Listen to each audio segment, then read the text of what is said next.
our signing class for 2024.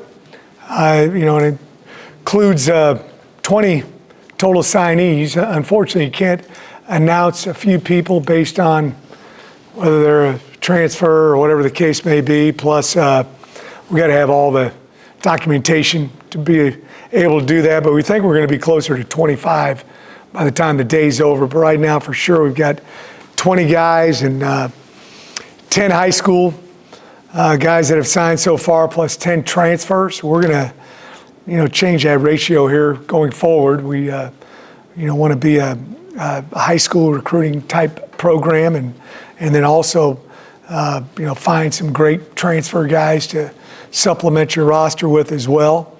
9 are from the great state of Texas, and 6 from the greater Houston area, and then 11 on offense and 9 on defense. We've got some pretty good balance there. Just to mention a few guys, Michael Batten is a linebacker transfer from Louisiana Monroe, but he's from here in Houston. He was a quarterback in high school, played at Seven Lakes, and he's a guy that's very excited to come back home. We got Raquan Bell, a big offensive lineman from Westfield High School, who's committed before I actually got here and stayed firm in his commitment to the University of Houston. Another guy I'm going to mention is Derek Joyner. He's going to be the second father-son combination that I've coached. His father, Dan, played for me at the University of Central Missouri many years ago. And then I've got Derek, and he's from Grandview High School in Kansas City, Missouri, state champ in the shot put. He's state champ wrestler, undefeated wrestler, and probably do that again this year. But it's I guess I've been doing it a couple of years when I got a father and a son who've both played for me, so I'm excited about it, having him. Ronell McLean from DeSoto High School, they just won the state championship this past week. Zion Taylor from Shadow Creek High School, had a good time going over that school last week. I think they've got 4 former Cougars who are on staff, so that was neat. And he was an early commitment here for the Cougars. Here for us, Caleb Thomas from North Shore High School. Willie Gaston, a former Cougar football player, is head coach over there. They played for the state championship. He's a big tight end. Unfortunately, got injured late in the year, but had an outstanding season. Darius Washington from Lake Ridge High School up in the Mansfield area. We're excited about him. Dakota White, he was at Louisiana Tech, big offensive lineman, and transferred in there. He played high school ball at Katy High School. Matter of fact, our offensive line coach, Iman Nagabi, Gary Joseph's his father-in-law. So we got a little history with Dakota. We're excited about getting him back. Maurice Williams, also from Shadow Creek High School, was an early commitment for Houston. We're happy that he stayed with his commitment. DeMarcus Johnson, from a defensive end from Fort Bend Marshall. He might not be on the list, but we got his papers just before I walked downstairs, and I think we're going to have 4 more that at some point during the day will be officially signed with us as well. So very good class. There's a few guys that we'd been recruiting at our previous school before we came over here that, when I got this job, they immediately contacted me and wanted to come over here, which was nice when they do that. So excited about our first signing class here at the University of Houston. Anybody have any questions? Go ahead and open up for questions. Just ask you all to identify yourself and your outlet. We'll go forward. Joseph. I will. Joseph, Houston Chronicle. Where were you from? No, I'm Houston kidding. Chronicle. By way of Brennan Banner Press. There you go. It was roughly 14 days or so from when you took the job. Can you kind of give us a little insight on the approach that you took to get to the numbers that you needed to get to? Well, number one, we went in honor of the commitments that were here before we got here, and we're excited about those guys staying firm with their commitment. And then it was just kind of a whirlwind. I was all over the place with speaking engagements and also, recruiting. And a great reception from the high school coaches across the state. That was exciting. I'm a former Texas high school football coach myself, and so I'm proud of that as well. And I've got some history in the state, being at Sam Houston and Blinn Junior College, so I know a lot of the coaches. And then there's some positions that we have some immediate need at. And so we targeted that with some kids from the portal and also junior college kids. So I think last week, every day we had somebody in. So we just have been doing a lot of recruiting. The coaches have been out some, but a lot of it has been over the phone, FaceTime, Zooms, things like that, and then getting them in here and showing them everything that we have to offer. Coach Chris Gardner, Houston Realm Army, Folks Talking Sports. You say you got 4 more, hopefully today? Yes. Are those high school JUCO transfers? Both. Both? Okay. And we're going to break down forward. Are you done after today? No, we're still recruiting. There's a time in early January where you can have some people who've entered the portal come and visit, and but I'm sure there's going to be, a few more signees. We have room on the roster, so we're still, evaluating and recruiting guys. Do you have a number in mind what that could be ultimately? No, the main thing we want to do is find guys that, can play Power 5 football. We talk about recruit, retain, develop, recruit bona fide Division I student athletes with character. That's a big deal for me. Retain them by providing a culture where they can thrive and grow. And then I think we do a great job of developing guys. We've, done that every place I've been at, and helped them develop on the field, off the field, and in the classroom. And if we feel like there's a guy that fits our profile, we're going to actively recruit him. Coach Rob Sellers from 247 Sports. The stuff from Alabama, is that more like staff connections or prior hangover from the previous stop? Both. Okay. Yeah, but there's some guys that we've been recruiting before, and I was excited about the fact, that we had a lot of guys reach out, when I went from my previous spot from Tulane to here, and they, were interested in possibly coming over. That was great. Is that one of the spots y'all will continue to try to have? No, not as much. Our goal, recruiting-wise, is to really be primarily a Texas high school program. I think the best football in the nation is played here in the state of Texas, and every place I've been, irregardless of whether it's Tulane or obviously Sam Houston. I think my whole team was from the state of Texas when I was Sam, but even Georgia Southern, we recruited a little bit in Texas, and then also when I was at University of Central Missouri, we've always recruited the state of Texas, but now with being in great city of Houston and surrounded by outstanding student athletes here, we're going to make this a number one priority for us. Willie, on the offensive line, with Logano and Dakota, they project out tackle.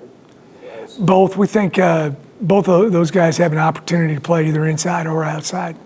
Well, the big thing we're going to do with the offensive line is play the best 5. If we got to move a guy's second team left guard and he's one of the top 5, we may move him to right tackle, but we're going to find the 5 best guys and play them. With your scheme, do you put size over agility, or how do you like your offense? Well, you want both. You like a big guy with great feet, so they're sometimes hard to find. A lot of those guys are playing in the NFL, but we in this, going from group of 5 to power 5, this, we got to get, bigger, and we got to get, have guys that have got agility and can move and can pass pro and run block and do all the things you're looking for in an offensive lineman. So yes, we've set our standards on, finding guys that compete at a high level in the Power 5.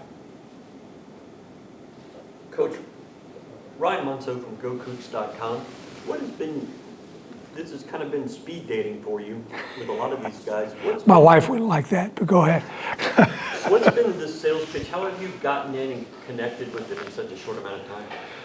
Well, number one, we're the 71st ranked academic institution as far as public schools in the nation, so we're selling that.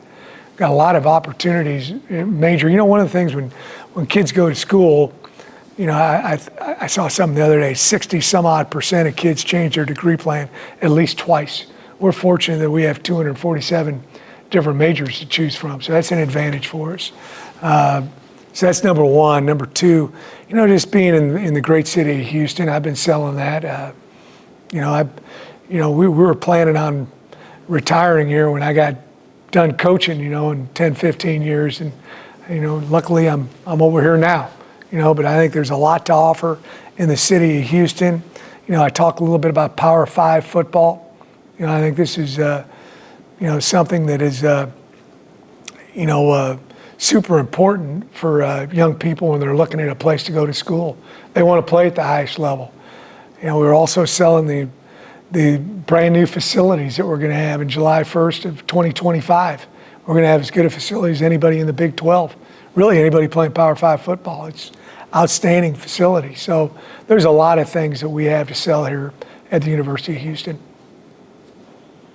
Willie, you've been around Power 5 programs, you played against some non-conference, but being in one now, everyone seems to have their definition of what a Power 5 player should be, or what you particularly want. As you mold your roster, have you kind of got an idea of what that particular player maybe across the board looks like? You know, we're still working at that positionally, you know, and we'll put a profile together that we're looking at with offensive line, defensive line, interior, linebackers, et cetera. But, you know, basically it's a little bit bigger, a little bit faster, a little bit quicker, you know, and then we got to do a great job of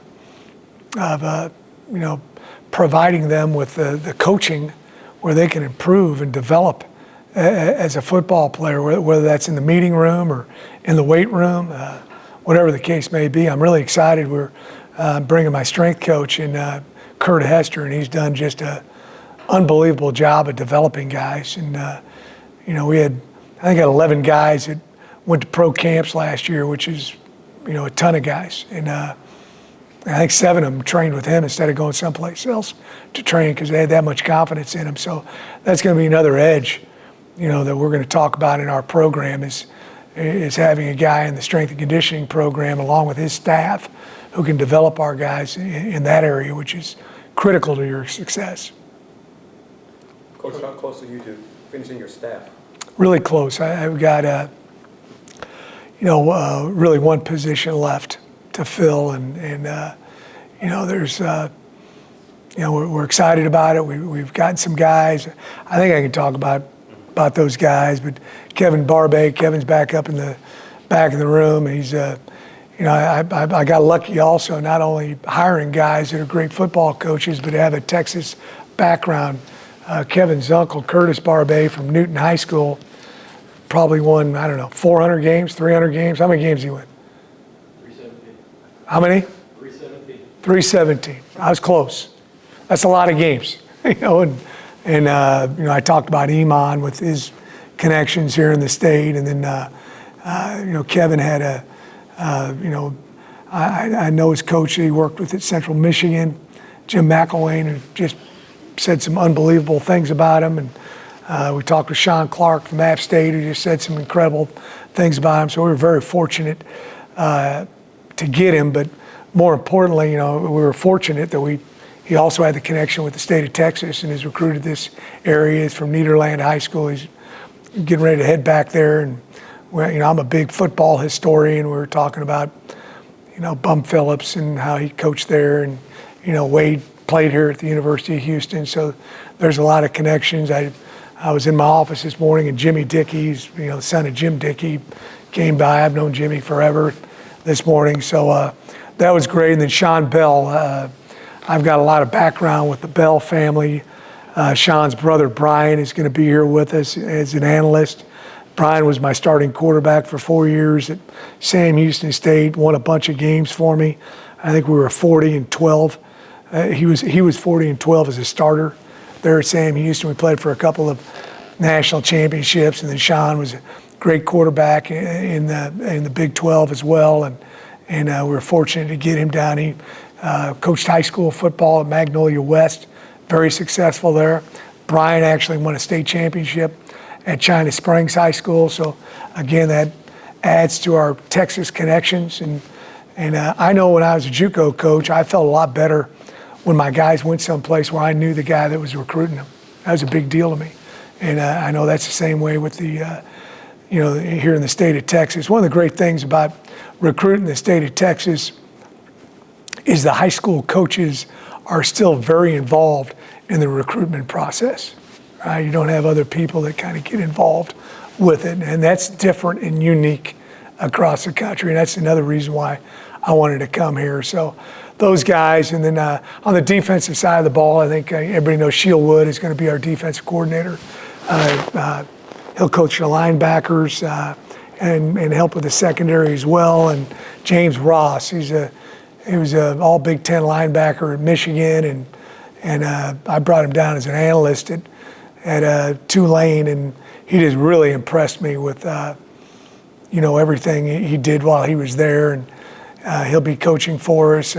Brian Early, where I'm fortunate that I am keeping Brian, and he's just done a sensational job recruiting and connecting with current and guys that we're recruiting right now, and fortunate to have him. Josh Christian Young is going to be coaching in the secondary. Josh actually played for me at Central Missouri. He's been with me at a few different stops. I got a tremendous amount of confidence in him. Derek Sherman will be coaching the wide receivers. Derek's been with me at a few spots, and just another guy who's a great recruiter and great coach. And probably that's all I can really talk about right now until we get the T's crossed and the I's dotted. So is it remaining as a special teams, or will somebody still up there, or is it running back? I'm going to work with special teams. So it's still just. I've done that every place, and a bunch of the guys will help me with that as well. Willie, with your class, is adding a quarterback a priority through recruiting? Well, you really want to add at every position. It's everybody always asks me what positions you're recruiting this year, and every year it's every position. It's I think in this day and age with how important the quarterback position is, you're always going to recruit that position. And try to sign one at least every year. Coach, what are your thoughts on the importance of NIL? Well, it's really important. It's a big part of college football in the year 2023. So yes, we're it's going to be part of my job, is going out and fundraising for NIL and talking to people, and we're fortunate that we've got a little head start. They've done an excellent job here at Houston in providing NIL for guys that are on your team. Do you have any thoughts on the recruiting calendar with this signing day being kind of in the middle of coaching changes and bowl games? And Yeah, I'm not sure what you do with that. I think there is some conflict with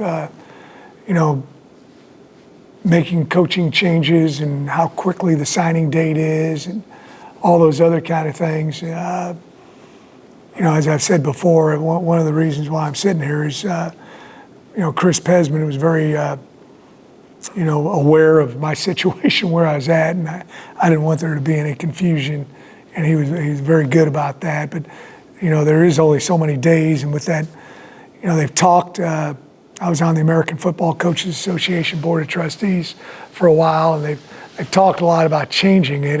I'm just not sure what the right date is. There's always going to be some type of conflict. So I don't know if it's moving it back, moving it forward. I think if you move it forward, I don't think that's good for high school kids. You'd find some guys that would maybe opt out of their season once they've signed with somebody. I don't know. And I certainly don't want that to happen. So I think right now this is about as good a date as you can get. Majority of your guys going to be mid-year, or you have a lot? Quite a few of them. There's going to be some high school guys that will be coming in this summer, but there's a few of the high school guys that are coming in early. And of all the guys that you have, probably the one you know the best, Corey from Yeah. he was coming off of an injury, if I'm not mistaken. Yeah. That gives it up. How's he doing with that? He's doing great, and he's just an outstanding football player. Our first game against South Alabama, I think he had 15 tackles, sideline to sideline, and he didn't play the fourth quarter. You know, he's a great speed, great size, loves the game. You know, and obviously I know him pretty well, a great young man. So we're very excited about having him here.